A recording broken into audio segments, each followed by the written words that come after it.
الحمد لله رب العالمين الرحمن الرحيم مالك يوم الدين ونشهد أن لا إله إلا الله ونشهد أن سيدنا ومولانا محمدا عبده ورسوله أرسله إلى الناس كافة بشيرا ونذيرا صلى الله عليه وسلم. أما بعد فإن خير الحديث كتاب الله وخير الهدي هدي محمد صلى الله عليه وسلم وشر الأمور محدثاتها وكل محدثة بدعة وكل بدعة ضلالة وكل ضلالة في النار. أعوذ بالله السميع العليم من الشيطان الرجيم. بسم الله الرحمن الرحيم. يا أيها النبي اتق الله ولا تطع الكافرين والمنافقين إن الله كان عليما حكيما واتبع ما يوحى إليك من ربك إن الله كان بما تعملون خبيرا وتوكل على الله وكفى بالله وكيلا وتوكل على الحي الذي لا يموت وسبح بحمده وكفى به بذنوب عباده خبيرا. سبحانك لا علم لنا إلا ما علمتنا إنك أنت العليم الحكيم. رب اشرح لي صدري ويسر لي أمري واحلل عقدة من لساني يفقهوا قولي واحلل عقدة من لساني يفقهوا قولي. عزیز ساتھیوں، دینی بھائیوں، السلام علیکم ورحمۃ اللہ وبرکاتہ. اللہ تبارک و تعالی نے انسان کے جسم کو مختلف اعضاء میں تقسیم کیا ہے اور ہر عضو کا اپنا ایک فائدہ ہے. انسان کے جسم کا کوئی چھوٹا ٹکڑا ہے یا کوئی بڑا ٹکڑا ہے بے فائدہ نہیں، لیکن یہ بھی حقیقت ہے کہ انسان کے جسم کے بعض ٹکڑوں کو بعض پر فضیلت حاصل ہے، بعض ٹکڑوں کو بعض کے مقابلے میں زیادہ اہمیت حاصل ہے. مثال کے طور پر جو اہمیت سر کو ہے وہ پاؤں کو نہیں ہے. انسان کا پاؤں کٹ جائے تو وہ زندہ رہ سکتا ہے نا، لیکن اگر سر کٹ جائے تو، لیکن پاؤں کی اپنی ایک اہمیت ہے. حتیٰ کہ ایک انگلی ہے اس کی ایک اہمیت ہے، حتیٰ کہ آپ کے سر میں جو بال ہیں ان کی بھی ایک اہمیت ہے. کوئی بھی چیز اللہ تعالیٰ نے بغیر فائدے کے نہیں پیدا کی ہے، لیکن اسی کے ساتھ ساتھ یہ بھی حقیقت ہے کہ بعض اعضاء کو، انسان کے بعض جسم کے بعض حصے کو بعض پر فضیلت اور اہمیت حاصل ہے. اچھا، انسان کو بعض اعضاء کو انسان کی یہ مادی زندگی کے لیے زیادہ اہمیت حاصل ہے اور انسان کے بعض اعضاء کو ان کی معنوی اور روحانی زندگی کے لیے بڑی اہمیت حاصل ہے. جیسے ابھی ہم نے آپ سے کہا کہ انسان کی اس دنیاوی زندگی کے لیے، مادی زندگی کے لیے سر کو بڑی اہمیت حاصل ہے کہ نہیں؟ لیکن انسان کی روحانی زندگی کے لیے جو اہمیت دل کو حاصل ہے وہ کسی اور چیز کو حاصل نہیں ہے. جو اہمیت انسان کے دل کو حاصل ہے وہ کسی چیز کو حاصل نہیں ہے. اسی لیے قیامت کے دن اسی دل کے صلاح اور فساد کے معیار پر اس کا فیصلہ ہوگا، اور سب سے کامیاب انسان وہ سمجھا جائے گا جس کا دل سب سے زیادہ سلیم اور بہتر ہوگا. یوم لا ينفع مال ولا بنون الا من اتى الله بقلب سلیم. جس دن نہ تو انسان کے کام اس کا مال آئے گا اور نہ اس کی اولاد آئے گی. ہاں، جو شخص قلب سلیم لے کر کے آئے گا، ایمان سے بھرا ہوا، تقوی سے بھرا ہوا، توحید کا حامل، توکل سے پر، رجا سے پر جو دل آئے گا وہ اللہ تبارک و تعالیٰ کے نزدیک سب سے اہمیت کا حامل ہوگا اور اسی بنیاد پر نجات ہوگی۔ خود ہمارے نبی صلی اللہ علیہ وسلم نے، جیسا کہ بخاری شریف کی حدیث ہے کہ آپ صلی اللہ علیہ وسلم نے ارشاد فرمایا، حضرت نعمان بن بشیر رضی اللہ عنہ بیان فرماتے ہیں کہ انسان کے جسم کے اندر ایک ٹکڑا ہے، اگر وہ ٹکڑا درست ہے تو سارا جسم درست ہے۔ الا ان فی الجسد لمضغہ اذا صلحت صلح الجسد کلہ واذا فسدت فسد الجسد کلہ۔ انسان کے جسم کے اندر ایک ٹکڑا ہے، اگر وہ درست ہو گیا تو سارا جسم درست ہے، اور اگر وہ بگڑ گیا تو سارا معاملہ بگڑ گیا۔ وہ کیا ہے؟ الا وہی القلب، وہ کیا ہے؟ دل ہے۔ اگر انسان کے دل کے اندر ایمان ہے تو اس کے سارے جسم کے اوپر ایمان کے اثر ظاہر ہوں گے، اور اگر دل بگڑا ہوا ہے، دل کے اندر ایمان نہیں، توحید نہیں، تو اس کے اعضاء بھی ایمان اور توحید سے۔ اسی لیے ہمارے بہت سے بھائی لوگ برا نہ مانیں گے اگر ان سے کہا جاتا ہے بھائی داڑھی رکھو، مسلمانوں کا جو لباس ہے، اللہ کا جو لباس وہ کرو۔ مثال کے طور پر تمہارا تہبند، تمہارا ثوب، تمہارا پیجامہ ٹکنے سے اوپر ہونا چاہیے، تو کیا کہتے ہیں؟ ارے بھائی یہ تقویٰ ہاں ہونا، دل تقویٰ کہاں پر ہے؟ ایمان کہاں پر ہے؟ دل۔ کہتے ہیں ارے کپڑے میں ایمان تھوڑی ہے، داڑھی کے اندر اسلام تھوڑی ہے، لیکن وہ بھول جاتے ہیں کہ آپ صلی اللہ علیہ وسلم نے کیا ارشاد فرمایا ہے؟ اگر دل درست ہے تو اس کا مطلب کہ سارا جسم درست رہے گا۔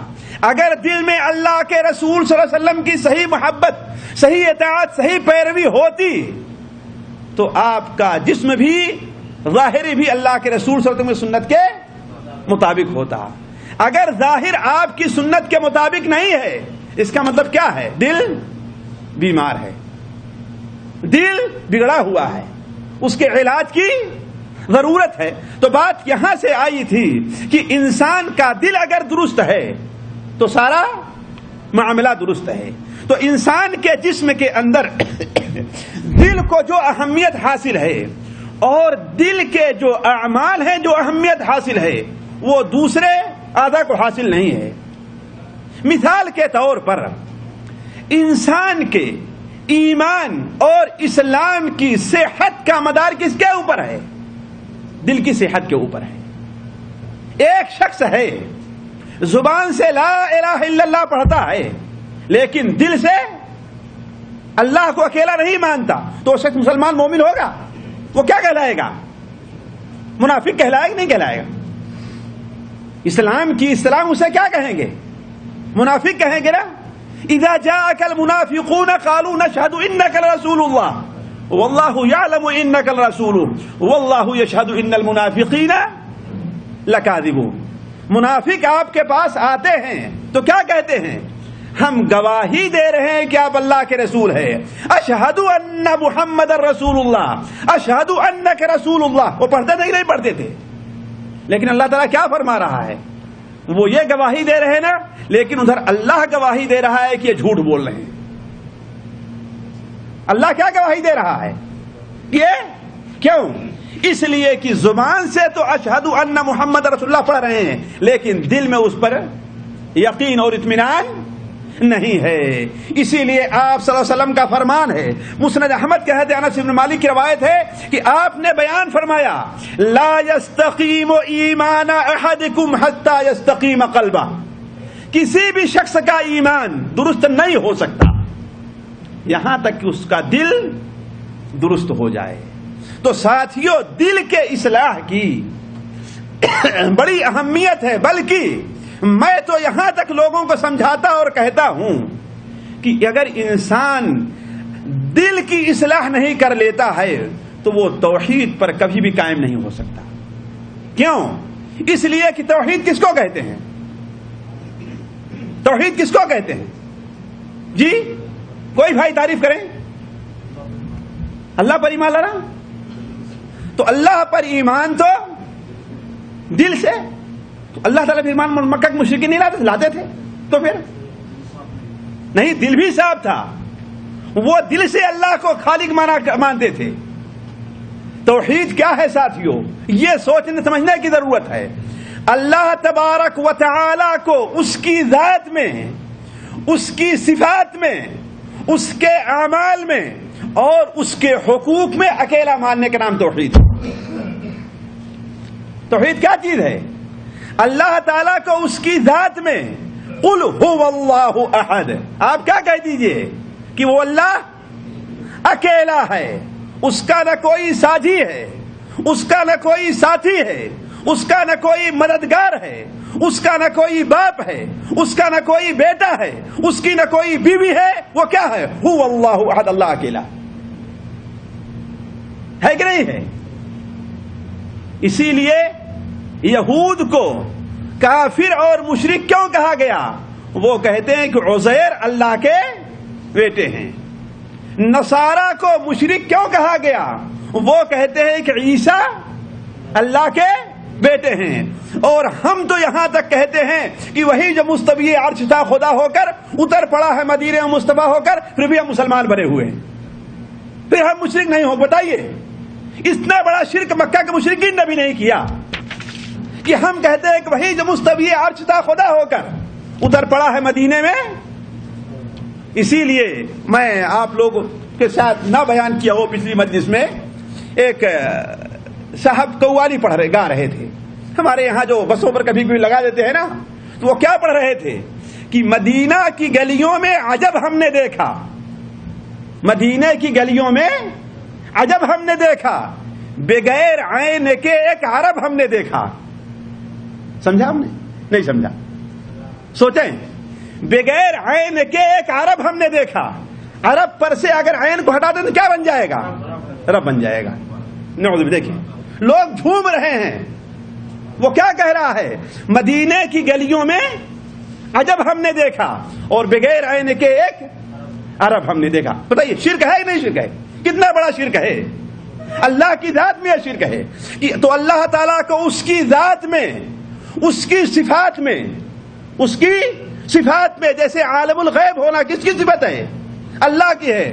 وہ ہے تو عرش کے اوپر مستوی، لیکن ساتوں سمندر کے نیچے اندھیری رات میں چکنے پتھر کے اوپر اگر کالی چیونٹی چلتی ہے تو اللہ تبارک و تعالی اس کی حرکت کو دیکھ رہا ہے اور سن رہا ہے کہ نہیں ہے؟ یہ صفت کس کی ہے؟ اگر ہم عالم الغیب کسی کو مانیں، دور نزدیک ہر بات کے سننے والا کسی کو، دیکھنے والا سننے والا کسی کو مانے، اس طریقے دوسری جو اللہ کی صفتیں ہیں تو اللہ کی صفت میں شرک ہوگا اور ہم موحد۔ اسی طریقے سے اللہ تبارک و تعالیٰ کے کام میں اسے اکیلا مانا جائے۔ اللہ کا کام کیا ہے؟ پیدا کرنا ہے کہ نہیں ہے؟ روزی دینا ہے، بارش برسوانا ہے، بیٹا دینا ہے کہ نہیں، بیٹی دینا ہے، یہ سب کس کا کام ہے؟ اللہ تعالیٰ کا ہے۔ روزی دینا ہے، کس کا کام ہے؟ اگر ہم کسی کو اس کا شریک مانتے ہیں کہ کسی کو اور بھی کچھ حصہ حاصل ہے، چاہے اللہ کو دینے کی وجہ سے حاصل ہو کہ اللہ نے اسے اختیار دے دیا ہے، جو کچھ بھی ہم مانیں گے یہ کیا ہے؟ یہ شرک ہوگا۔ اور اللہ تبارک و تعالیٰ کے حقوق میں اسے اکیلا مانا جائے۔ اللہ تعالیٰ کا حق کیا ہے ساتھیوں؟ بتائیے، اللہ کا حق کیا ہے؟ ہاں، صرف اللہ کی عبادت کی جائے اور کسی کو شریک نہ ٹھہرایا جائے۔ اگر کسی غیر کی عبادت کی گئی تو مشرک ہوں گے کہ ہم مومن ہوں گے؟ لیکن عبادت ہے کس چیز کا نام؟ کس چیز کا نام عبادت ہے؟ یہاں میں آپ کو لانا چاہتا ہوں، تمنا مختصر سی ہے مگر تمہید طولانی۔ اتنی لمبی تمہید جو باندھی ہم نے، وہ کس لیے؟ یہ بتانے کہ عبادت ہے کیا چیز، عبادت کس کو کہتے ہیں، اس کو ذرا تفصیل سے سنیے، اس لیے کہ اصل موضوع جو ہمارا اس سے دیکھیے، انسان کے عبادت کے گویا کی 4 حصے ہیں، اور ان چاروں حصے کی کوئی بھی عبادت اگر اللہ کو چھوڑ کر کسی اور کے لیے کی گئی تو انسان موحد نہیں ہوگا، مشرک ہوگا۔ وہ 4 قسم کی عبادات کیا ہیں ساتھیوں؟ دل کی عبادت، زبان کی عبادت، ہاتھ پیر کی عبادت یعنی جسمانی عبادت، اور مال کی عبادت. سمجھ رہے ہیں نا بات؟ دل کی عبادت، زبان کی عبادت، جسمانی عبادت اور مال کی عبادت. 4 قسم کی عبادات ہیں جو ساری کی ساری کس کے لیے ہونی چاہیے؟ اللہ کے لیے ہونی چاہیے. اگر ان میں سے کسی بھی قسم کی کوئی عبادت اللہ کے علاوہ کسی اور کے لیے کی گئی تو یہ کیا ہوگا؟ تھوڑا سا اس کی تفصیل لے لیجئے. دل کی عبادت مثال کے طور پر محبت ہے، خوف ہے، رجا ہے، توکل ہے. یہ مثال کے طور پر کس کی عبادت ہیں؟ دل کی عبادت ہے. جو محبت اللہ تعالی سے ہونی چاہیے اگر وہ محبت کسی اور سے ہوئی تو، جو خوف اللہ تعالی سے ہونا چاہیے وہ خوف کسی اور سے ہوا تو، جو توکل اور بھروسہ اللہ تعالی پر ہونا چاہیے اگر کسی اور کے لیے ہوا تو شرک ہے. جو امید اللہ تعالی سے رکھنی چاہیے اگر کسی اور سے رکھی گئی تو یہ وقت نہیں ہے کہ میں آپ کے سامنے محبت کی، خوف کی، رجا کی تفصیل رکھوں. البتہ توکل کی تھوڑی تفصیل آپ کے سامنے رکھوں گا میں. اور زبان کی عبادت کیا ہے؟ دعا کرنا ہے، فریاد رسی کرنا ہے، پناہ طلبی ہے. یہ کس کی عبادت ہے؟ الدعاء هو العبادہ. پڑھا ہے آپ لوگ؟ نہیں پڑھا ہے؟ دعا ہی کیا ہے؟ عبادت ہے. کس کی عبادت ہے؟ زبان کی عبادت. اللہ تعالی زبان سے کی جانے والی اللہ کی عبادت ہے. اگر کسی اور سے کی گئی تو یہ کیا ہو جائے گی؟ شرک ہو جائے گا. تو دل کی عبادت اور تیسری چیز کیا ہے؟ جسمانی عبادت. جیسے نماز ہے، روزہ ہے، حج ہے. حج میں طواف ہے کہ نہیں ہے؟ حج میں طواف ہے اور ساری چیزیں ہیں کہ نہیں ہیں؟ تو اسی طریقے سے رکوع ہے، سجدہ ہے. یہ ساری کیا ہیں؟ انسان کی جسمانی عبادت ہیں. اگر ان عبادتوں میں سے کوئی عبادت غیر اللہ کے لیے کی گئی تو کیا ہو جائے گا؟ وہ شرک ہو جائے گا. اسی طریقے سے مالی عبادت جیسے زکوٰۃ ہے، صدقہ ہے، خیرات ہے اور نظر و نیاز ہے. چادر چڑھانا ہے، مرغا ذبح کرنا ہے، شیخ سدو کے نام پر بکرا دینا ہے. پنج پتن والے کون ہیں؟ ان کے نام پر کیا لے جانا ہے؟ بکرا ذبح کرنا ہے. اگر یہ ہوا تو کیا ہو جائے گا؟ یہ مالی عبادت ہے. یہ کیا ہے ساتھیوں؟ مالی عبادت. چادر چڑھانا کیا ہے؟ یہ مالی عبادت ہے. اگر کسی کے لیے کی گئی تو کیا ہو جائے گا؟ یہ ساتھیوں سب سے اہم چیز یہ ہے کہ ہمارے یہاں لوگوں کو عبادت کا معنی اور مفہوم نہیں سمجھایا گیا. ورنہ میں ہمیشہ کہتا ہوں کہ ہمارے متحدہ ہندوستان جو تھا یعنی ہندوستان، پاکستان، بنگلہ دیش، اس قوم کے اندر اتنی خیر ہے، اتنی خیر ہے کہ شاید کسی دوسری قوم کے اندر اتنی خیر نہ پائی جائے. یہ دین کے لیے اپنا سب کچھ لٹا دینا چاہتی ہے. اور میرے سامنے ماضی قریب کی تاریخ ہے کہ دیکھیں کہ یورپ نے، چاہے فرانس ہو، برطانیہ ہو، ہولنڈا ہو، کہیں کے بھی ہو، ان لوگوں نے ماضی قریب میں تقریباً پوری دنیا سے مسلمانوں کی حکومت کو زائل کر کے اپنی اپنی حکومتیں رکھی تھی اور اپنا علم، اپنی تہذیب، اپنا دین پھیلانا چاہا تھا. آج بعد آپ کے اس ملک کے قریبی ملکوں میں، اس ملک کو اللہ نے محفوظ رکھا تھا، اس ملک کے قریبی ملکوں میں جہاں تک مغربیت پہنچ گئی تھی آج سے 20 سال پہلے، ہمارے اور آپ کے ملکوں میں آج تک نہیں پہنچ سکی. یہ اس بات کی دلیل ہے کہ ہماری قوم دین کے لحاظ سے بڑی اس کے اندر خیر موجود ہے. تو اصل مسئلہ یہ ہے کہ ہماری قوم کو عبادت کا صحیح مفہوم اور صحیح باتیں نہیں بتائی گئی. وہ سمجھتے ہی نہیں ہیں کہ غیر اللہ کو سجدہ کرنا یہ بھی کیا ہے اور اس پر بھی اللہ تعالیٰ ہدایت دے. ایسے ایسے مولوی ہیں کہتے ہیں کہ سجدہ کہتے ہیں غیر اللہ کو سجدہ کرنا شرک ہے. ہم بھی کہتے ہیں، لیکن سجدہ کیا ہوتا ہے؟ سجدہ ہوتا انسان پہلے وضو کرے، پھر کھڑا ہو جائے، پھر رکوع کرے، پھر سجدہ ہو تو وہ سجدہ عبادت ہے. اور اگر ویسے کوئی تعظیم کے لیے جھک جائے تو یہ عبادت نہیں ہوتا. یہ سب سے بڑا دھوکہ ہے لوگوں کے لیے. سجدہ کس کو کہتے ہیں؟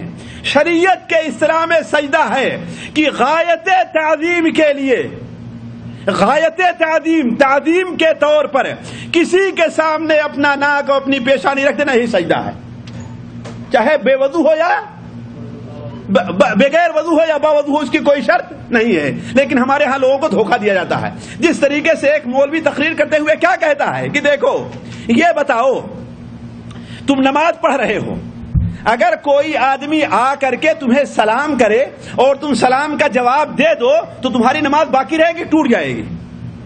جی ٹوٹ جائے گی۔ اگر سلام کا جواب وعلیکم السلام کہے تو جانتے ہوئے کہ نماز پڑھ رہے ہو تو نماز، یہ سمجھایا جا رہا ہے۔ لیکن اگر اللہ کے رسول پر تم سلام نہ بھیجو اللہم صلی علی محمد تو اس وقت تک تمہاری نماز ہوگی ہی نہیں جب تک یہ نہ کہو اللہم صلی السلام علیکہ ایھا النبی ورحمۃ اللہ وبرکاتہ۔ یہ دیکھیں کیسے دھوکہ دیا گیا مسکینوں کو۔ کہا گیا کہ یعنی اگر اللہ کے رسول سے سلام نہ کرو تو تمہاری نماز نہ ہوئی، اور غیر سے سلام کر لو تمہاری نماز باطل ہو گئی۔ یہ دھوکہ دیا گیا لوگوں کو، حالانکہ یہ بھول گئے کہ اسی کے بعد کیا کہا جا رہا ہے؟ السلام علیکہ ایھا النبی ورحمۃ اللہ وبرکاتہ، السلام علینا وعلی عباد اللہ الصالحین۔ لیکن ہماری قوم مسکین عربی تو جانتی نہیں ہے نا، اندھا دھند مولویوں پر اعتماد کر لیا کرتی ہے۔ تو ساتھیوں بات دوسری طرف جا رہی، میں آپ سے کیا کہہ رہا تھا کہ توحید یہ ہے کہ انسان 4 قسم کی عبادات کو کس کے لیے خاص کر دے؟ اللہ تعالیٰ کے لیے۔ اس میں سب سے پہلی بات دل کی عبادت ہے۔ دل کی عبادتوں میں ساتھیوں توکل بھی داخل ہے۔ دل کی عبادت میں کیا ہے؟ توکل بھی داخل ہے۔ میں آپ لوگوں سے یہ توجہ چاہوں گا کہ جذباتی انداز میں نہیں، ذرا سلجھے ہوئے انداز میں، اس لیے کہ ہو سکتا ہے کہ اس میں کچھ چٹکلے کی باتیں نہ رہیں، کچھ لوگوں کو نیند آنا شروع ہو جائے، لیکن ضروری چیزیں ہیں، بڑی اہم ہے، اسی لیے میں آپ لوگوں کے سامنے رکھنا چاہتا ہوں۔ اور میں یہ جانتا ہوں کہ عمومی طور پر یہ سب باتیں تفصیل سے بہت کم ہی لوگ آپ لوگوں کے سامنے رکھتے ہیں، اس لیے میں چاہوں گا توجہ دیں۔ دیکھیے، اس لیے کہ ہمارے ایمان اور عقیدے کا معاملہ، ہماری توحید کا معاملہ ہے، اس کے اندر فساد سے، خرابی سے ہمارا ایمان جاتا اور ہماری توحید جاتی رہتی ہے۔ دیکھیے، توکل بنا ہے وکلا سے۔ کس سے بنا ہے؟ وکلا۔ وکلا کے معنی عربی زبان میں یہ ہوتا ہے کہ اپنے کسی معاملے پر، کسی معاملے کے بارے میں غیر پر اعتماد کرنا۔ اپنے کسی معاملے میں غیر کے اوپر اعتماد کرنے کا نام کیا کہتے ہیں؟ وکلا۔ اسی سے ہماری زبان میں کیا بنا ہے؟ وکیل بنا ہے۔ وکیل کیا کرتے ہیں بھائی؟ اپنا کیس لڑنے کے بارے میں غیر کے اوپر آپ نے اعتماد، یہی تو ہے نا؟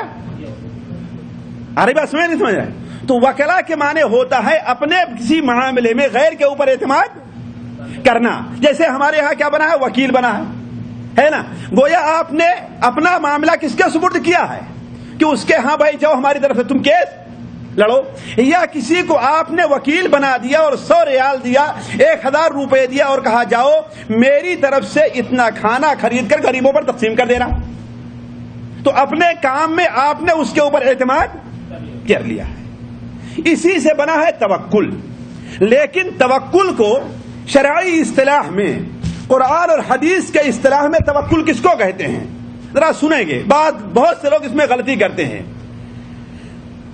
حصول نفع کے لیے یا نقصان کو دور کرنے کے لیے، دیکھیں گے کوئی نفع حاصل کرنے کے لیے یا نقصان کو دور کرنے کے لیے جائز اسباب استعمال کر لینے کے بعد اللہ تبارک و تعالی پر اعتماد اور بھروسہ کرنے کا نام کیا ہے؟ تعلق، توکل ہے۔ ہماری بات سمجھنا؟ مثال کے طور پر دیکھیے، اللہ تبارک و تعالی نے اس دنیا کے اندر عمومی طور پر چیزوں کو سبب کے ساتھ منسلک کیا ہوا ہے۔ مثال کے طور پر بھوک کو مارنے کا سبب کیا ہے؟ کہ انسان کھائے اور پیے، ہے کہ نہیں ہے؟ اولاد حاصل کرنے کا سبب اللہ نے کیا بنایا ہے؟ کہ انسان شادی کرے اور اپنی بیوی سے جمع کرے، ہے کہ نہیں ہے؟ اب کوئی انسان شادی نہ کرے اور اپنی بیوی سے جمع نہ کرے کہ ہم اللہ تعالیٰ توکل رکھ رہے ہیں، تو پاگلوں کا توکل ہوگا کہ نہیں ہوگا؟ انسان کے سامنے کھانا پڑا ہوا ہو اور کھانا اٹھا کر کھائے نہیں، پیے نہیں، اور کیا کہ ہم اللہ تعالیٰ پر نہیں، اللہ تعالیٰ نے اس دنیا کے اندر عمومی طور پر کسی بھی چیز کے حاصل ہونے کے لیے کوئی نہ کوئی سبب بنایا ہے کہ نہیں ہے؟ کھیتی پیدا کرے ضروری ہے کہ اس میں بیج ڈالا جائے، ہے کہ نہیں ہے؟ بھوک مارنے کے لیے انسان کھائے، اس طریقے سے دوسری چیزوں پر قیاس کر لیجیے آپ، ہے کہ نہیں؟ ریاض جانے کے لیے نہیں کہ آپ یہاں پر بیٹھے اللہ بتوکل اس سے پہنچ جائیں، نہیں، جانے کے وسائل کیا ہیں، اسباب کیا ہیں، اسے آپ استعمال کیجئے۔ آپ اپنے گھر میں بیٹھے رہیں، چلو بھائی کوئی ہمیں بلائے گا تو ہم چلے جائیں گے ورنہ ہم ریاض نہیں جائیں گے، تو ایسا آدمی ریاض پہنچے گا؟ اسے چاہیے کہ لوگوں سے اتصال کرے، باہر نکلے، دیکھے کہاں پر ٹیکسی ہے، کہاں پر بس ہے، کون سا آدمی جا رہا ہے، اپنے ساتھیوں سے ملاقات کرے، پوچھے، تاکہ کوئی ایسا آدمی ملے جو اسے ریاض تک پہنچا دے۔ تو عمومی طور پر اللہ تبارک و تعالیٰ نے اس دنیا کے اندر چیزوں کو، کسی بھی چیز کے حصول کو کسی سبب کے ساتھ منسلک کیا ہوا ہے کہ نہیں ہے؟ جوڑ دیا ہوا ہے، ٹھیک ہے، آسان زبان میں سبب کے ساتھ جوڑ دیا ہے۔ تو اللہ تبارک و تعالیٰ پر توکل کیسے کرے؟ نفع کے حصول کے لیے یا کسی نقصان دہ چیز سے بچنے کے لیے۔ مثال کے طور پر انسان کو سردی نقصان کرتی ہے کہ نقصان نہیں کرتی ہے؟ اس سے بچنے کے لیے انسان یہ کہ ہم اللہ تبارک توکل ہے اور ٹھنڈی کے کپڑا نہ پہنے، تو توکل کس کا ہوگا؟ پاگلوں کے، عقل مندوں کا توکل ہوگا، پاگلوں کا ہوگا۔ ضروری یہ ہے کہ اللہ نے سردی سے بچنے کے جو اسباب بنائے ہیں، اسباب بتائے ہیں، اس کا استعمال کر کے پھر اللہ تعالیٰ پر توکل انسان کرے۔ تو یہ ہے ساتھیو توکل کہ جائز وسائل اور جائز اسباب کو استعمال کر لینے کے بعد حصول مطلوب یا حصول نفع اور دفع ضرر کے لیے اللہ تعالیٰ پر توکل کیا جائے۔ دیکھیے توکل کی قسمیں ذرا آپ لوگ سنتے چلیے تاکہ مسئلے کو سمجھنے میں آسانی ہو۔ ایک توکل تو وہ ہے جو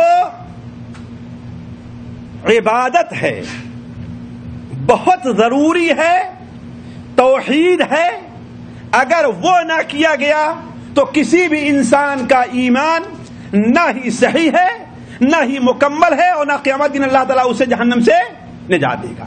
وہ توکل کیا ہے کہ اللہ تبارک و تعالی پر وسائل کو استعمال کرنے، اسباب کو استعمال کر لینے کے بعد اس طرح انسان توکل کرے کہ اگر اللہ تبارک و تعالی نے نہ چاہا تو یہ کام نہیں ہوگا، اور اس کے لیے اللہ تبارک و تعالی کے بعض اعمال بھی عبادت۔ مثال کے طور پر انسان دعا کرے اللہ تعالی سے، دکان کھول لیا ہے کہ نہیں؟ انسان دکان کھول لیا ہے، یہ اللہ نے روزی حاصل دکان کھولنے کا حکم دیا ہے، بشرطے کہ جائز چیزوں کی دکان ہو، ناجائز چیز کی دکان نہ ہو۔ اگر ناجائز چیز کا دھندا کیا گیا تو جائز وہ صحیح توکل نہیں ہوگا۔ پھر اس کے بعد اللہ تعالیٰ پر بھروسہ کرے کہ اللہ تعالیٰ جو ہماری قسمت میں روزی اتنا لکھا ہوگا اتنا ہمیں مل کر کے رہے گی، اسے کوئی انسان چھین نہیں سکتا ہے۔ تو یہ ایسا توکل ہے جو اللہ کے علاوہ کسی کے ساتھ جائز نہیں ہے، صرف اللہ کے ساتھ کیا جائے گا۔ دوسرا توکل یہ ہے کہ کسی انسان کی ذات پر روزی کے بارے میں اعتماد کرنا، روزی کے بارے میں اعتماد کرنا یہ ہے کہ اگر فلاں صاحب نے مجھے اگر نوکری سے نکال دیا تو میرے بچے بھوکے مر جائیں گے، ہوتا ہی نہیں ہوتا ہے۔ اگر کفیل نے ہمارا خروج لگا دیا تو ہمارے بچے بھوکے مر جائیں گے، اور اللہ تبارک و تعالیٰ کو کچھ بھی یاد نہیں کر رہا ہے، لوگوں کے سامنے اگر اللہ کا نام بھی لے رہا ہے، لوگ یاد دلا رہے ہیں، لیکن دل سے اللہ تعالیٰ کا نام نکل نہیں رہا ہے، جیسے بہت سے لوگ ہوا کرتے ہیں۔ تو ساتھیو یہ توکل بھی اللہ کے علاوہ اگر غیر پر کیا گیا تو یہ بھی غلط ہے، اور شرک اصغر کے اندر، شرک اکبر میں نہیں داخل ہوگا، ہے نا، لیکن شرک اصغر میں داخل ہوگا، اور بہت ممکن ہے کہ شرک اکبر تک پہنچ جائے۔ تیسری صورت یہ ہے کہ انسان جائز وسائل استعمال کر لینے کے بعد ہے کہ نہیں ہے، اپنا کوئی کام کرنے کے لیے کسی اور کو اپنا معاملہ سپرد کر دے، اور یہ یقین کامل رہے کہ اللہ تبارک و تعالیٰ نے چاہا تو یہ کام ہوگا، نہ چاہا تو نہیں ہوگا۔ یہ توکل کیا ہے؟ جائز، بلکہ اسے توکل نہیں کریں گے، اعتماد اور بھروسہ کہیں گے۔ ہے کہ نہیں ہے؟ چوتھی قسم وہ ہے کہ انسان کو یہ تو یقین ہے کہ سارا کام کرنے والا اللہ تعالیٰ ہے، ہمیں توکل بھی اللہ تعالیٰ پر کرنا چاہیے، بھروسہ بھی اللہ تعالیٰ پر کرنا چاہیے، لیکن جب معاملہ تنفیذ کا آتا ہے، اسے نافذ کرنے کا آتا ہے، تو وہاں پر انسان کے قدم بہک جاتے ہیں۔ مثال کے طور پر ہم میں ہر شخص کو یہ یقین ہے کہ اللہ تبارک و تعالیٰ ہی روزی دینے والا ہے کہ نہیں ہے؟ اللہ تعالیٰ ہی شفا دینے والا ہے، لیکن جب دیکھا کہ حلال روزی نہیں مل رہی ہے تو ہوتا ہی نہیں ہوتا ہے، تو گویا ایسا اس کا مطلب اس کا توکل اللہ تعالیٰ پر نہیں۔ دیکھا اگر جائز دوا سے فائدہ نہیں ہو رہا ہے تو کیا ہوگا؟ کرتا ہے انسان ناجائز طریقے استعمال کرتا ہے، تو یہ توکل کیا ہے؟ اگرچہ ناجائز ہے لیکن شرک تک نہیں پہنچا، شرک تک نہیں پہنچا ہے۔ تو توکل کی ساتھیوں یہ چار صورت ہے۔ پہلی چیز تو یہ ہے کہ مکمل اعتماد اللہ تبارک و تعالیٰ پر ہو، کس کے لیے؟ کسی بھی فائدے کے حاصل کرنے کے لیے، کسی بھی نقصان کو دور کرنے کے لیے، چاہے روزی حاصل کرنا ہو، دشمن سے نجات لینی ہو، بیماری سے شفا پانا، کوئی بھی معاملہ ہو، اس کے لیے اللہ تبارک و تعالیٰ سے دعا کی جائے، ہے کہ نہیں؟ یہ توکل ہے، اس کے علاوہ اللہ کے علاوہ کسی اور سے جائز نہیں ہے۔ دوسری صورت یہ ہے کہ یہ تو ہو کہ اللہ تعالیٰ کرنے والا ہے تو مانتا ہے انسان، ہے کہ نہیں ہے؟ لیکن بسا اوقات دوسرے پر اس قدر اعتماد کرتا ہے کہ اسی پر اس کا دل اٹکا رہا کرتا ہے، بلکہ اگر وہ ناجائز کوئی کام کرنے کے لیے کہتا تو وہ بھی کرنے کے لیے تیار ہو جایا کرتا ہے کہ نہیں ہے؟ ایسا توکل شرک اصغر ہے۔ اور تیسری وہ صورت ہے کہ انسان کسی جائز کام کے لیے، کسی جائز کام پر اعتماد کرے کہ ہاں یہ ہمارا کام کر دینا، تو یہ چیز کیا ہے؟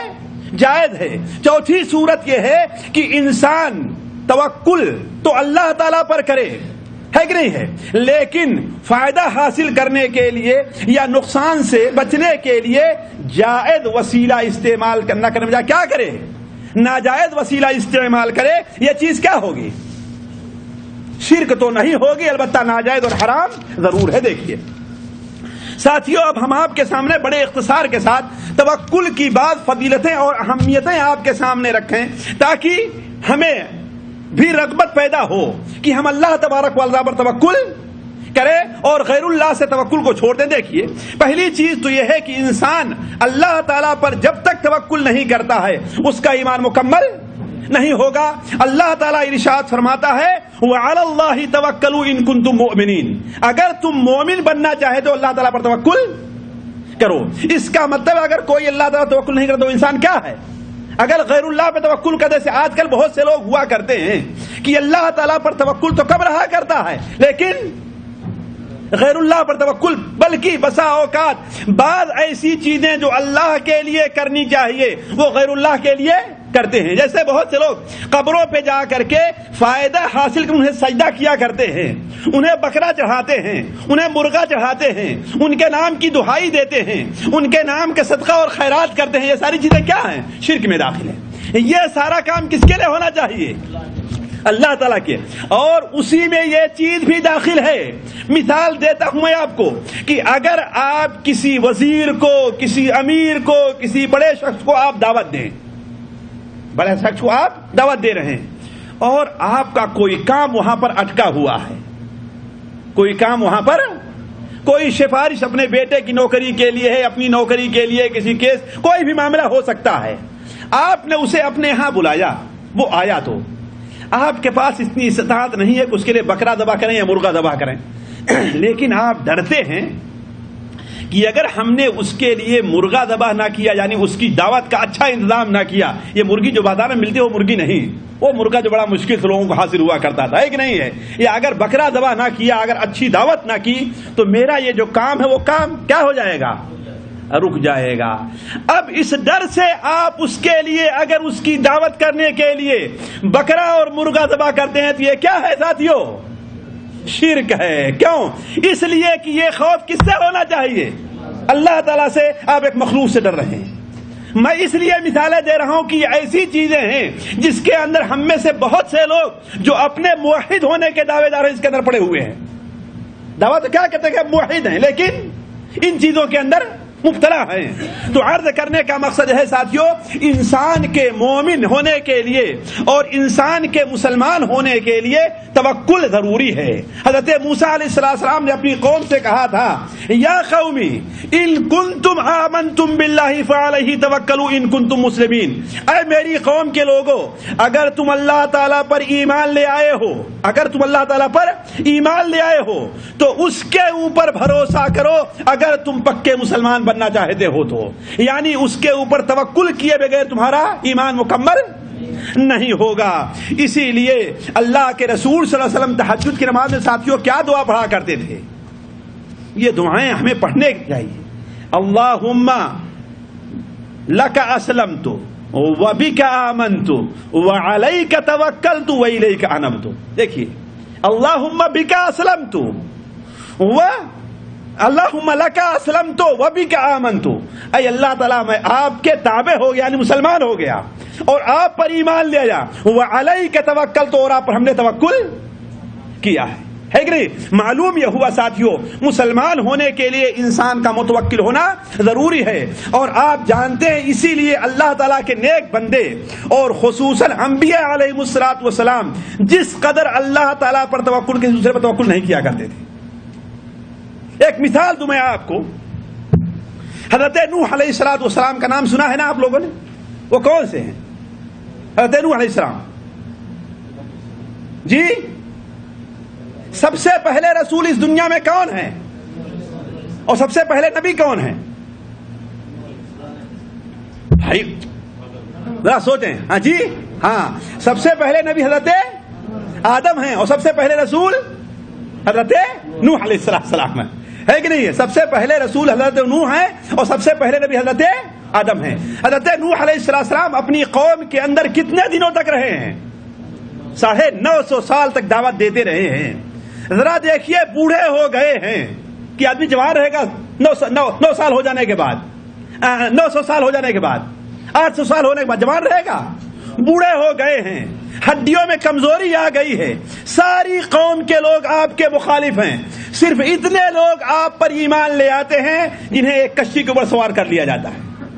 پوری قوم ہے، قوم کے سامنے اپنی دعوت پیش کرتے جا رہے ہیں، لیکن قوم آخر میں کہتی ہے کہ اے نوح، اب اپنی بات سے باز آ جاؤ ورنہ ہم تمہیں پتھر مار کر کے ہلاک اور برباد کر دیں گے.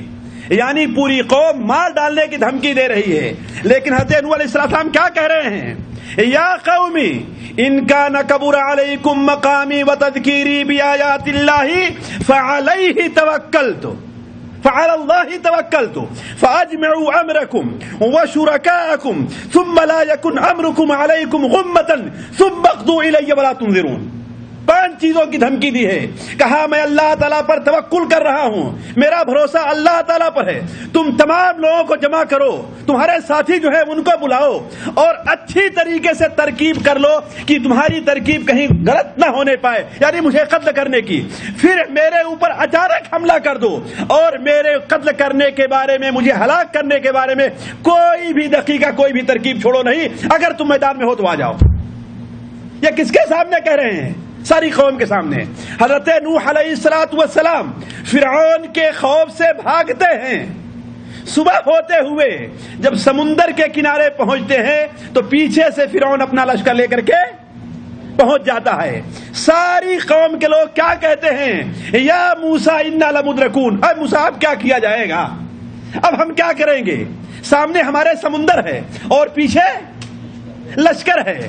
اب تک کم سے کم ہم مصر کے اندر تھے، غلامی کی زندگی بسر کر رہے تھے، زندے تو تھے ہم لوگ. اب کیا ہوگا؟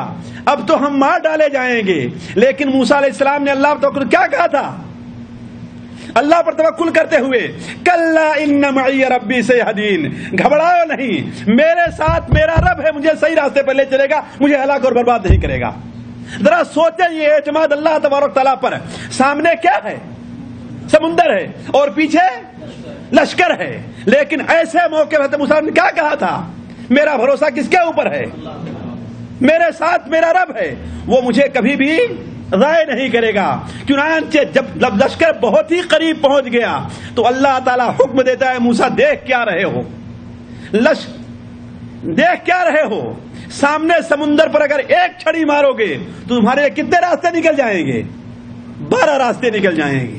تو عرض کرنے کا مقصد یہ ہے کہ ساتھیوں، بہت بڑی بات یہ ہے کہ تمام انبیاء علیہ الصلوۃ والسلام کی کامیابی کا سب سے بڑا راز یہ رہا ہے کہ وہ مکمل طور پر اللہ تعالی پر توکل کرتے رہے. اسی طریقے سے توکل کا ایک فائدہ یہ بھی ہے کہ جو انسان اپنے توکل میں پورا ہوگا وہ بغیر حساب اور کتاب کے جنت میں جائے گا. لیکن اسے پورا کرنا بڑا مشکل کام ہے.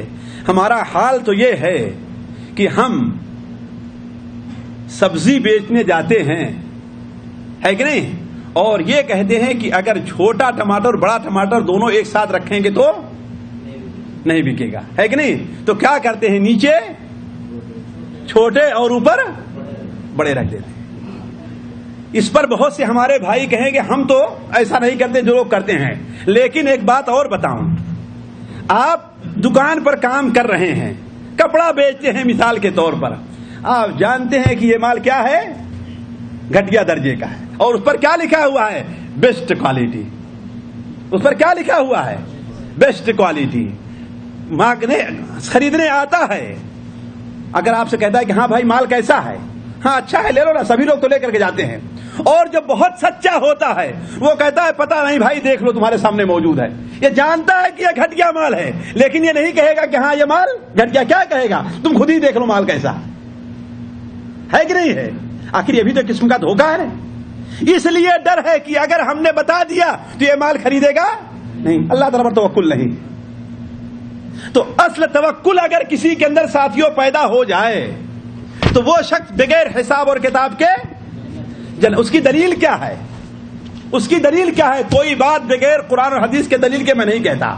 صحیح بخاری شریف میں، صحیح مسلم شریف میں حضرت عبداللہ ابن عباس رضی اللہ تعالیٰ عنہ کی روایت ہے کہ اللہ کے رسول صلی اللہ علیہ وسلم نے ارشاد فرمایا، قیامت کے دن اللہ تعالیٰ کے حضور بعض نبی اس حال میں پیش ہوں گے کہ ان کے ساتھ ان کے 2 امتی ہوں گے، بعض ایسے حال میں پیش ہوں گے کہ ان کے ساتھ ان کی امت کی ایک چھوٹی سی جماعت ہوگی، اور بعض اس حال میں آئیں گے کہ ان کے ساتھ کوئی امتی نہیں ہوگا، اکیلے ہوں گے. اتنے میں ایک بڑی جماعت مجھے دکھائی دے گی. میں کہوں گا اے جبرائیل کیا یہ میری امت کے لوگ ہیں؟ حضرت جبرائیل کہے کہ نہیں، یہ موسیٰ علیہ السلام اور ان کی امت ہیں. لیکن اگر اپنی امت کا نظارہ کرنا ہے تو اس طرف دیکھو. آپ فرمائیں گے میں افق کے طرف دیکھوں گا تو پورا افق بھرا کا بھرا نظر آئے گا، اس لیے کہ جتنے امتی نبی صلی اللہ علیہ وسلم کے دوسرے نبی کے نہیں ہوں گے. اور حضرت جبرائیل کہیں گے ان میں 70,000 وہ ہیں جو بغیر حساب اور کتاب کے جنت میں جائیں گے. آپ کی امت میں 70,000 وہ لوگ ہیں جو بغیر حساب کتاب کے جنت میں جائیں گے. لمبی حدیث ہے، آخر میں آپ نے بتایا یہ وہ لوگ ہیں جن کے اندر 4 صفتیں پائی جائیں گی، اور چاروں صفات کا نتیجہ اللہ تعالیٰ پر توکل ہے. پہلی صفت کیا ہے؟ کہ یہ لوگ جھاڑ پھونک نہیں کرواتے، دم نہیں کرواتے ہیں. یہ لوگ بدشگونی نہیں لیتے ہیں. شگون لینا جانتے ہیں نا، ہے کہ نہیں؟ مثال کے طور پر یہ بھی شگون ہے نا کہ بہت سے لوگ اگر صبح صبح دکان کھولے، اگر کوئی آدمی ادھار مانگنے آ گیا تو نہیں دیں گے. کیوں؟ دن بھر ایسے ادھار ہی جاتا رہے گا. ہوتا ہی نہیں ہوتا ہے. یعنی ایک تو ایک چیز ہے. کچھ لوگ ہیں سفر کے مہینے میں شادی نہیں کریں گے، ہے کہ نہیں؟ کچھ لوگ ہیں محرم کے مہینے میں شادی نہیں کریں گے. کیوں؟ اس کا نام ہی انہوں نے بدشگونی والا مہینہ. سفر کا نام کیا رکھا ہے لوگوں نے؟ جی سفر کا نام کسی کو معلوم ہے کیا ہے؟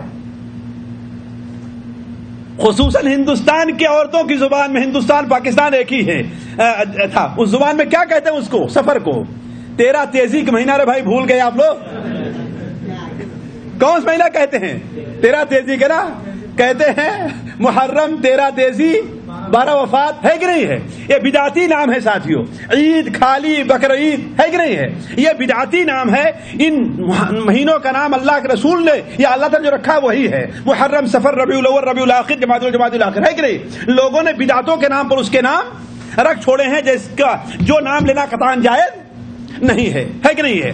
تو میں عرض کر رہا تھا کہ اسی طریقے سے مہینوں سے شگون لینا ہے نا، یا کوئی آواز سن کر کے، الو کی آواز سن کر کے شگون لے لینا، راستے سے نکلے کام کرنے کے لیے، سامنے سے بلی گزر گئی تو اب بدشگون نہیں ہوگا، تو ہمارا کام ہوگا ہی نہیں۔ لیکن وہ لوگ جو بغیر حساب اور کتاب کے جنت میں جانے والے ہیں، ان کی پہلی صفت کیا ہے ساتھیو؟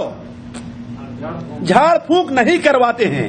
دیکھیں الفاظ پر غور کریں گے، وہ خود کسی کو کر دیں الگ بات ہے، اپنے اوپر دم کریں الگ بات ہے، لیکن کسی کے پاس جا کر کے مسجد کے سامنے اپنے بچوں کو لے کر کے یا پانی کا بوتل لے کر کے لوگوں کے سامنے جھاڑ پھونک کرنے والے کھڑے نہیں، جھاڑ پھونک نہیں کرواتے اور بدشگونی نہیں لیتے۔ اور تیسری چیز کیا ہے؟ وہ لوگ دگواتے نہیں، داغ نہیں لگواتے ہیں، ہے کہ نہیں ہے؟ اور چوتھی چیز کیا ہے؟ اپنے رب کے اوپر بھروسہ کرتے ہیں۔ وعلی اللہ یتوکلون۔ تو میں عرض کر رہا تھا ساتھیوں کہ توکل کا ایک بہت بڑا فائدہ یہ ہے کہ انسان اگر توکل کو مکمل کر لے تو وہ بغیر حساب اور کتاب کے جنت میں جائے گا۔ جیسے امت محمدیہ کے 70,000 لوگ جنت میں جائیں گے، کب؟ بغیر حساب اور 70,000 ہی نہیں، مسند احمد کی روایت ہے کہ آپ نے فرمایا ہر ایک کے ساتھ 70,000 ہوں گے۔ اللہ تعالیٰ سے دعا کریں کہ اللہ تعالیٰ ہمیں بھی انہیں میں شمار کرے، اللہ تعالیٰ ہمارے اندر بھی وہ توکل، ہمارے اندر بھی وہ ایمان پیدا کرے، یا ہمارا کوئی عزیز ہو، ہمارا کوئی دوست ہو جو بغیر حساب اور کتاب کے جنت میں جانے والا ہو، تو اللہ تعالیٰ ہمیں بھی اسی کے طفیل میں جنت کے اندر بغیر حساب اور کتاب کے داخل کر دے۔ تو میں عرض کر رہا تھا ساتھیوں، اگر کسی انسان نے توکل کو اپنے اندر مکمل کر لیا تو اللہ تبارک و تعالیٰ بغیر حساب کتاب کو اسے جنت میں داخل کرے گا۔ اسی طریقے سے ساتھیوں، مشکل اور پریشانی کے وقت میں ہر انسان پر مشکل اور پریشانی آتی ہے۔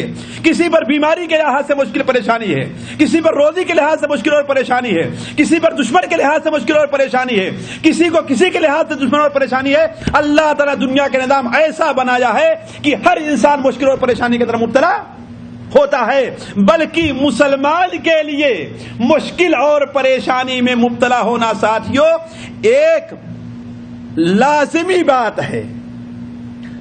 ایک کیا معاملہ ہے؟ لازمی بات ہے۔ اللہ تعالیٰ قرآن میں ارشاد فرماتا نا،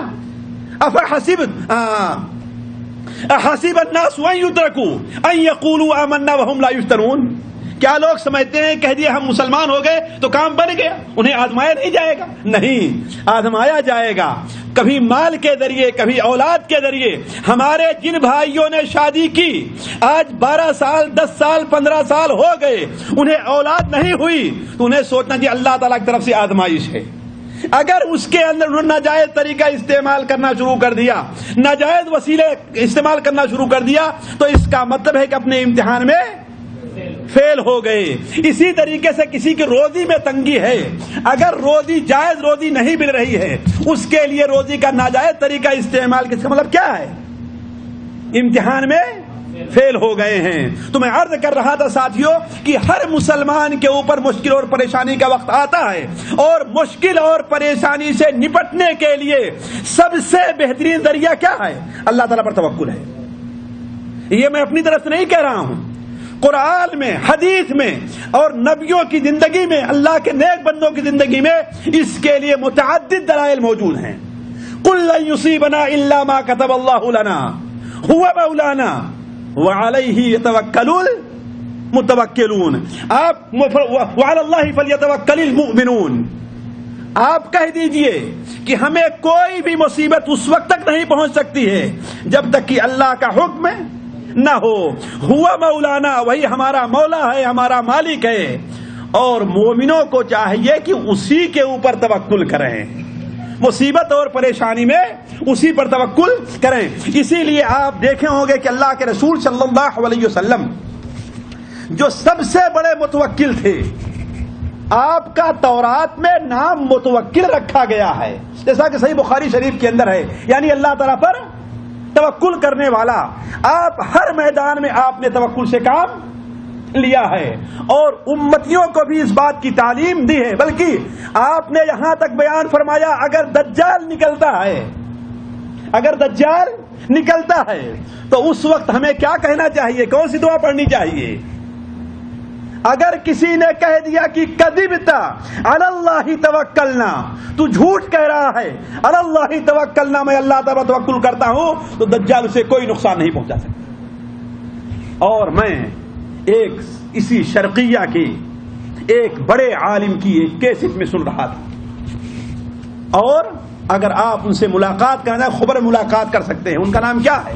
محمد صالح المنجد، جس سے بھی پوچھنے بتا دے گا یہاں پر، محمد صالح المنجد۔ وہ بیان کرتے ہیں کہ ایک بار حج پر میں گیا، تو حج پر رشیا سے کچھ حاجی حج کرنے کے لیے آئے ہوئے تھے۔ میں ایک مثال دے رہا ہوں کہ ہر مشکل اور پریشانی کے اندر مسلمان کا ہتھیار جتنا بڑا توکل ہے، اتنا بڑا کوئی اور ہتھیار نہیں ہے۔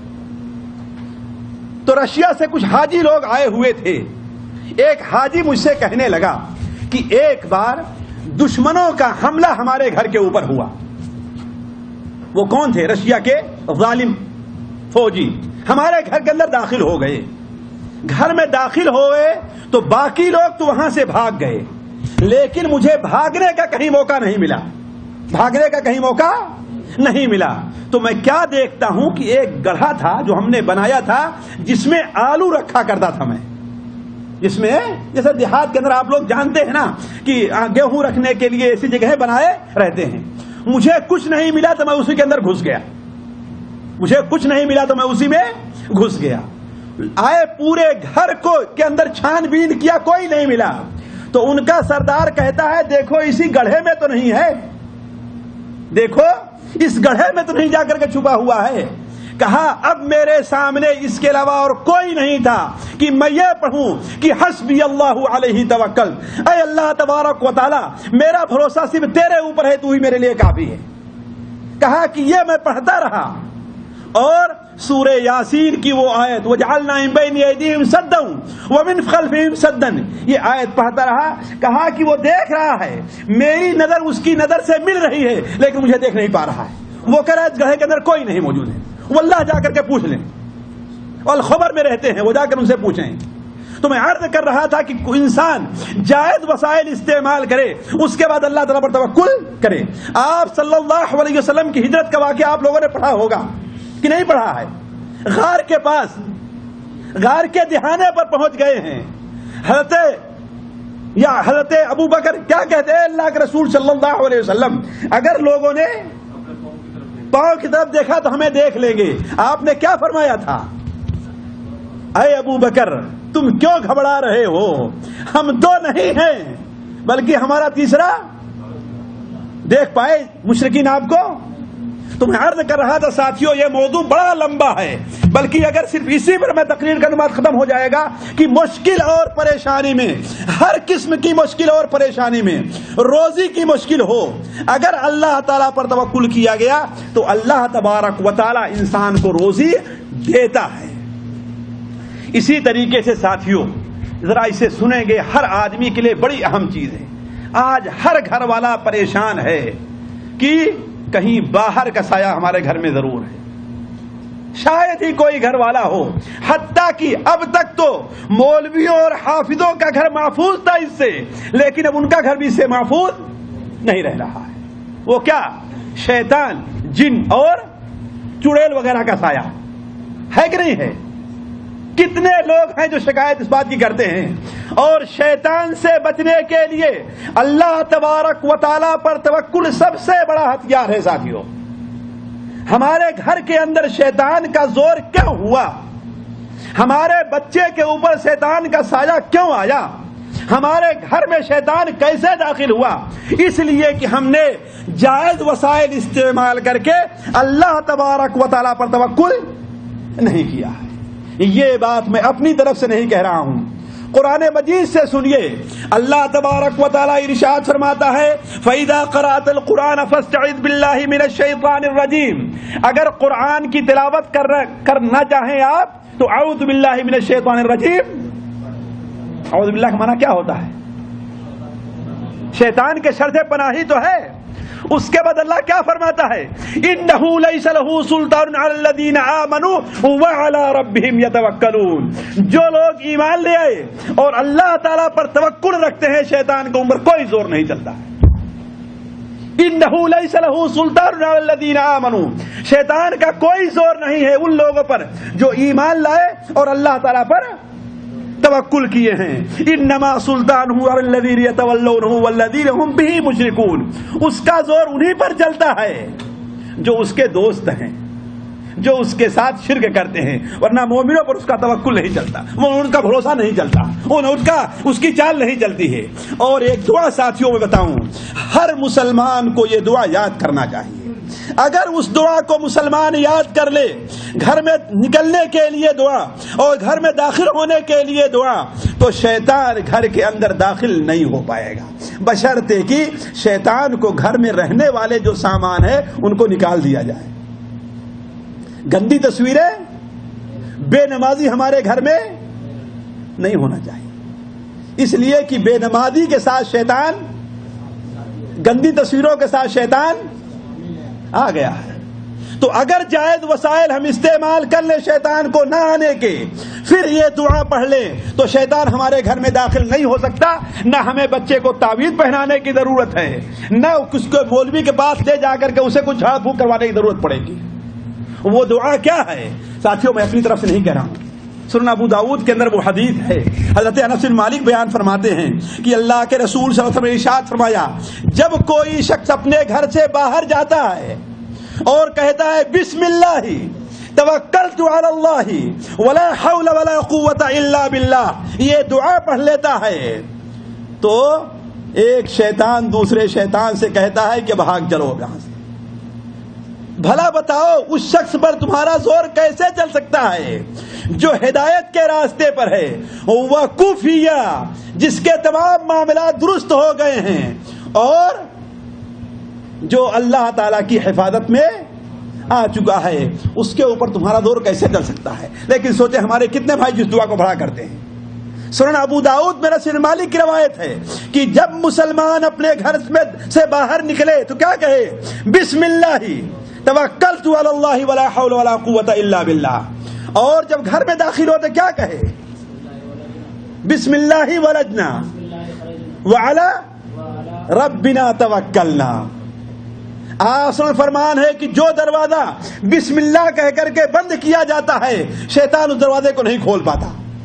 تو اللہ تعالیٰ پر توکل ساتھیوں شیطان سے بچنے کے لیے بڑی اہم چیز ہے. دیکھیے باتیں اور بہت سے ہیں توکل سے متعلق. البتہ توکل کا ایک فائدہ یہ بھی ہے کہ توکل کرنے سے انسان غرور اور تکبر سے جو ہے بچ جایا کرتا ہے. انسان کو غرور اور تکبر جس قدر ہلاک اور برباد کا، کوئی دوسری ہلاک اور برباد نہیں کرتی. اور اس دنیا کے اندر اللہ نے نبیوں کے ساتھ بعد ایسے حادثات پیش کیے جس سے ہمیں اور آپ کو سبق لینا چاہیے. ذرا سوچیں، غزوہ حنین کے موقع پر مسلمانوں کی تعداد کتنی تھی؟ 12,000 سے زائد تھی. کتنی؟ اور کافر کتنے تھے؟ جی کافر کتنے تھے معاذ؟ 2,000 سے کچھ زائد تھے.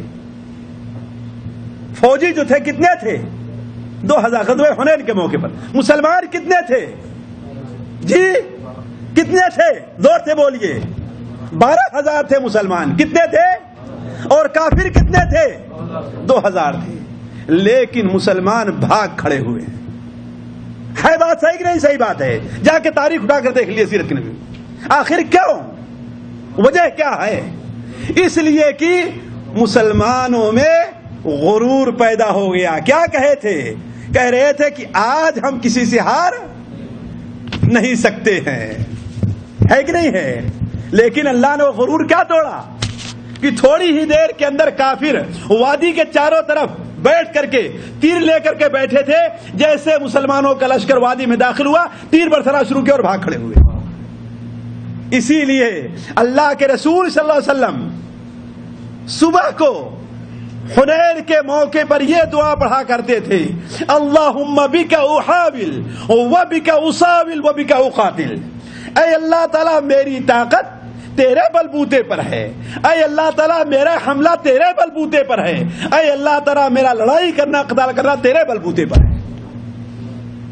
صحابہ کرام نے کہا اے اللہ کے رسول صلی اللہ علیہ وسلم آپ یہ کیوں پڑھ رہے ہیں؟ مسند احمد کے اندر، سنن صحیح ابن حبان کے اندر یہ روایت ہے تو صہیب رومی سے موجود ہے کہ آپ نے کہا اے اللہ کے آپ صحابہ کرام نے کہا اے اللہ کے رسول آپ یہ کیا پڑھ رہے ہیں؟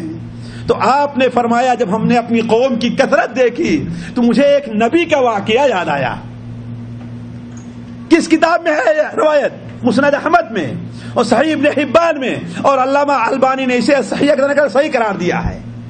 کیا کہا کہ مجھے اپنی فوج کی کثرت دیکھی تو مجھے ایک نبی کا واقعہ یاد آیا کہ ایک نبی اپنی فوج کو لے کر کے چلے تو فوج کی کثرت کو دیکھ کر کے سوچنے لگے کہ اب تو ہمارے اوپر کوئی شخص بھی کامیاب ہم سے کوئی نہیں جیت سکتا، ہمارے اوپر کسی کا غلبہ نہیں ہوگا. تو اللہ تعالیٰ نے وحی کی ان کے اوپر کہ چلو جب تمہارے دل میں یا تمہاری فوج کے دل میں یہ بات پیدا ہوئی ہے تو اب 3 باتوں میں سے کسی ایک کو اختیار کرنا ہے، کوئی چارہ نہیں ہے. پہلی بات کیا ہے کہ تمہاری قوم کا 70,000 لوگ مر جائیں گے یا بھوک مری تمہارے اندر پیدا ہو جائے گی یا دشمن کا تمہارے اوپر غلبہ ہو جائے گا.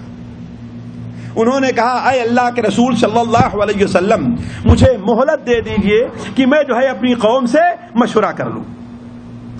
تو ان کی قوم نے کہا کہ آپ اللہ کے نبی ہیں، جو آپ چاہیں گے وہ کر لیں، تینوں میں سے جس کا چاہے انتخاب کر لیں. تو وہ انہوں نے وضو کیا اور 2 رکعت نماز پڑھی. اور ہر مسلمان کو چاہیے کسی بھی مشکل میں اللہ تعالیٰ کا سہارا لینا چاہیے. آج ہم تھوڑے سے بیمار ہوئے نماز کو چھوڑ دیا کرتے ہیں، اور اللہ کے بندے بڑی سی بڑی مصیبت میں کس کا سہارا لیتے تھے؟ نماز کا سہارا لیا کرتے ہے کہ نہیں؟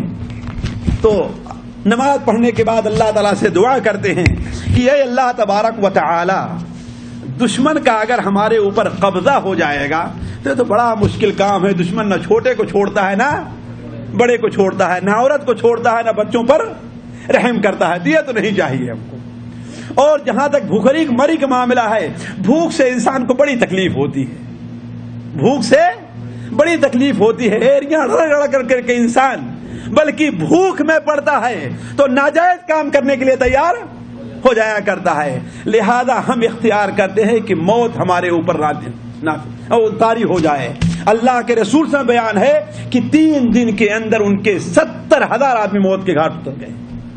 کتنا؟ 70,000. کیوں ساتھیوں؟ غرور.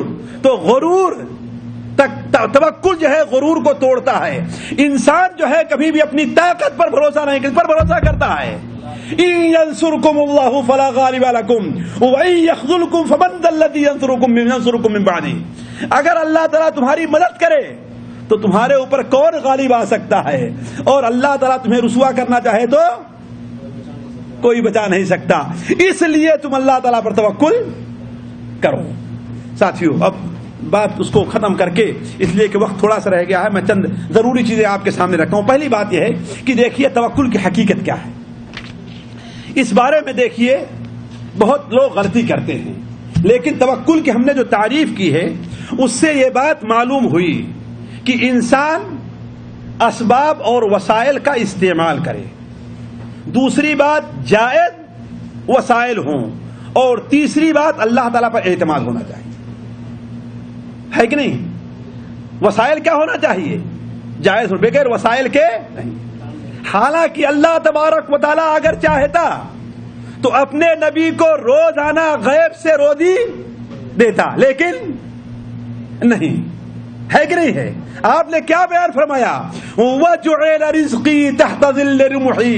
میری روزی نیزے کے، یعنی کیا مطلب؟ میں جہاد کروں گا، مال غنیمت آئے گا، اس سے ہماری روزی چلے گی. اسی لیے جب فدق اور خیبر کا معاملہ فتح ہوا ہے تو اللہ کے رسول صلی اللہ علیہ وسلم اپنے اہل و عیال کے لیے سال بھر کا غلہ رکھ لیا کرتے تھے. اللہ پر توکل تھا یا نہیں توکل تھا؟